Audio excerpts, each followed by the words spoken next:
Garanto olhar pra cá. Vamos agora falar de política, então, gente. Ô Zé, deixa eu te chamar aqui pro nosso papo, porque ontem teve um encontro, né, entre Bolsonaro, Rodrigo Maia, Davi Alcolumbre. O que eles conversaram lá? Qual que foi a pauta dessa reunião, hein, Zé? Pois é, a impressão que ficou é que nasceu um novo presidente, Jair Bolsonaro, aqui em Brasília. Há quem diga que se trata de um presidente envelhecido, mas, na verdade, é um novo presidente. Olha, Paulo, a Espanha ali nos anos de 1970 estava com o desemprego em alta, né, o desemprego muito alto, inflação, um problemão.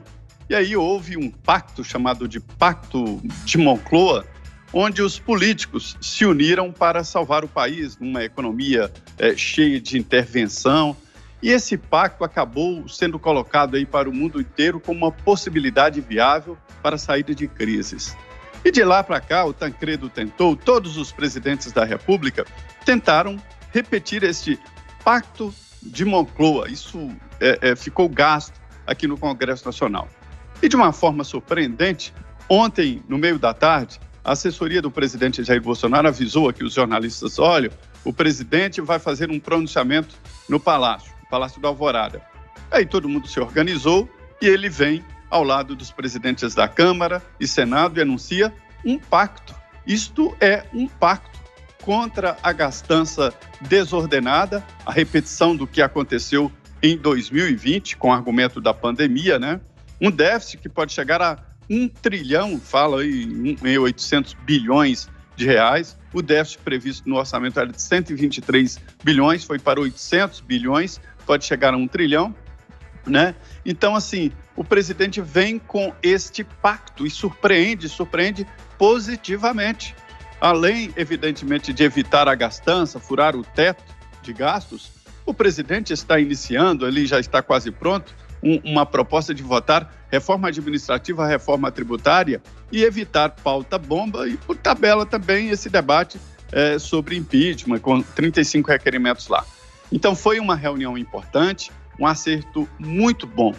O que levou o presidente a isso foi a fala do ministro Paulo Guedes. Uma demonstração clara de que assessor, ou seja, ministro, secretário, não tem que ser cordeirinho e balançar a cabeça sempre sim. Às vezes, um futucão, como diz lá em Minas Gerais, é importante para o chefe pensar, para o chefe raciocinar. E foi o que fez Paulo Guedes. Me disseram que não foi uma combinação, não. A fala do Guedes, naquele tom, surpreendeu o presidente Jair Bolsonaro e deu a ele ali a obrigação de que lado você está? Ao lado da gastança, do fura-teto ou ao lado do controle fiscal? Além disso, compromisso do presidente de privatizar, né, com a saída do Salim Matar, e também de modernizar o Estado, com a saída do Paulo Eubel. Eu, no início desse governo, fui convidado para um jantar com a presença do Salim e com a presença do Paulo Eubel. E eles disseram lá no discurso e tal, olha, o Salim, eu vou acabar, sou exterminador de estatais, vou acabar com estatal, não precisa de estatal. Aí depois veio o Paulo, olha, nós vamos modernizar, começar o Estado digital, acabar com essa história de reconhecimento de firma, deu vários dados. Imagina, nós temos reconhecimento de firma num papel, cara, não existe mais nem papel, todos os documentos hoje são digitalizados e os cartórios reinam. E aí, depois da fala deles, a minha vez de perguntar, os senhores estão cientes da responsabilidade dessa promessa e da resistência que vão encontrar no governo? Eles disseram sim, nós vamos vencer. Pelo visto aí, a burocracia venceu o Paulo e a estatização venceu o Salim. E agora vem o presidente, nesse acordo com os presidentes da Câmara e do Senado, e formaliza um pacto que muitos tentaram e não conseguiram. É uma vitória do presidente que agora é político, né? Muito bem, Zé. Ô, Joel, deixa eu te fazer uma pergunta. Tem muita gente que nos escuta e nos assiste no Morning que tá meio desanimada, né? Porque figuras como Salim Matar e Paulo Eubel, que são preparadas, qualificadas, gente íntegra, que se doou exatamente para fazer uma prestação de serviço público a esse governo, saíram. Se pessoas assim não deram certo, o que vai dar certo, Joel? Vamos olhar os dois lados, né, Paulo? Eu concordo com você, são pessoas íntegras e pessoas que queriam fazer a diferença. Também são, eu acho que o Zé Maria indicou um pouco isso, também são pessoas do setor privado e que não têm toda a experiência da gestão pública também. Então, talvez chegaram com uma ideia de que é muito fácil fazer mudanças no Estado brasileiro e descobrem que a lógica da administração pública é muito mais vagarosa, tem muito mais resistências, é muito diferente da gestão de uma empresa, né? Então, por isso, às vezes, esse descasamento, eu concordo, eles trazem valores e um objetivo bom, mas às vezes é justamente a falta de prática, de conhecimento do lado público da coisa que faz com que eles não tenham aí todo o avanço e tudo que eles queriam fazer. Neste momento, o que a gente está vendo, na minha visão, é o fortalecimento da ala do governo que não prega tanto esses ideais do livre mercado, do liberalismo econômico e que quer mais presença do Estado, mais investimento público e mais gasto para o Brasil sair da crise em que se encontra. Agora, a gente tem duas questões aí, dois problemas para essa ala. Primeiro, o compromisso do Estado brasileiro, a gente tem uma dívida que não para de crescer, isso é um. E o segundo, o teto de gastos, que não está claro também como vai ser resolvido aí por esse povo. A guerra continua. A ala liberal perdeu uma batalha ao perder esses dois secretários, mas ainda existe a guerra central, que é pela questão do ajuste fiscal. O Estado brasileiro vai ser capaz de honrar seus compromissos e cumprir o teto de gastos ou não? Como o Zé Maria pontuou, teve ontem uma vitória, digamos, simbólica do lado mais liberal que defende. Sim, olha, a gente precisa cumprir o nosso compromisso fiscal, a gente precisa respeitar o teto de gastos. Mas isso foi uma vitória simbólica. Até agora eu não tenho visto comprometimento do governo, por exemplo, em nenhum corte de gastos. Se antes, a situação anterior ao momento atual já era inviável, ou seja, já precisava cortar gastos, agora o governo está adotando novos gastos. Tem Renda Brasil, tem Fundeb, tem os militares querendo investir. Agora, mais do que nunca, o governo vai ter que dizer de onde vai cortar. Ele ainda não foi capaz de fazer isso. A PEC administrativa era um dos caminhos para isso. Ela já foi chutada ali para sabe-se lá quando. Então, está faltando para mim um ato concreto do governo nessa direção.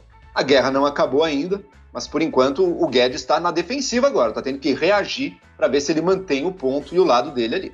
Perfeito. Adriles, na sua opinião, você acha que nessa disputa interna dentro do governo, o Guedes vai conseguir impor a agenda liberal ou ele vai sair derrotado? Olha, num primeiro momento, ele fez uma afirmativa, uma assertiva de corte, né? Chamou o Bolsonaro na chincha e o Bolsonaro acertou de pronto.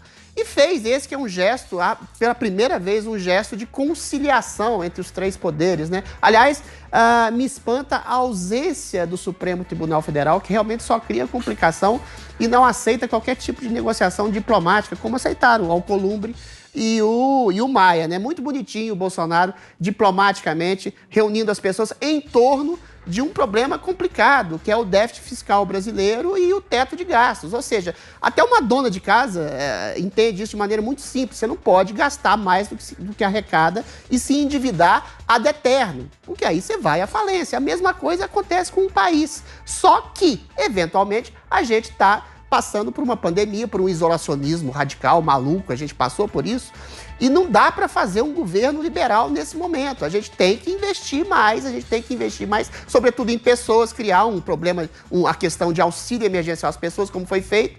E aí, aquela coisa que o Milton Friedman fala, né? Todo auxílio circunstancialmente emergencial de provisório vira eterno. Porque as pessoas se acostumam, se adaptam a receber dinheiro, sobretudo aquelas que estão nas baixas camadas da população. Isso que o Zé Maria falou, essa guerra de corda entre um lado mais desenvolvimentista do governo, que quer aproveitar a pandemia para fazer um governo que invista mais em obras, em assistencialismo. Há também nessa onda uma coisa mais populista desse centrão que quer que o governo exceda os gastos, invista de maneira desordenada, populistamente, tanto mais em véspera de eleição. E há essa chamada, e isso que é interessante no governo, essa chamada pública de atenção do próprio Paulo Guedes. Olha, você vai entrar por essa seara, você pode inclusive sofrer o impeachment. Porque essas pessoas que estão te apoiando agora, se você gastar mais no momento de eventual impopularidade e o governo estável como está sendo atacado por outras instituições, pode de alguma forma derrapar, pode sofrer um impeachment e pode mergulhar o país no endividamento eterno. Se causa uma popularidade eventual gastar mais do que se arrecada, no futuro você perde investimento, as contas públicas vão para o vermelho, e aí o país gera inflação, gera aumento de taxa de juros e gera queda de emprego e queda de popularidade do presidente. Aí ele poderia sofrer um impeachment. Então, o que a gente tem que fazer agora, e o Paulo Guedes pode chamar na xixa de novo, é investir na chamada da necessidade urgente de uma reforma administrativa e tributária. Esse primeiro gesto de união entre os poderes, para além de disputas individuais e sociopolíticas, é muito interessante e muito alvissareiro nesse sentido.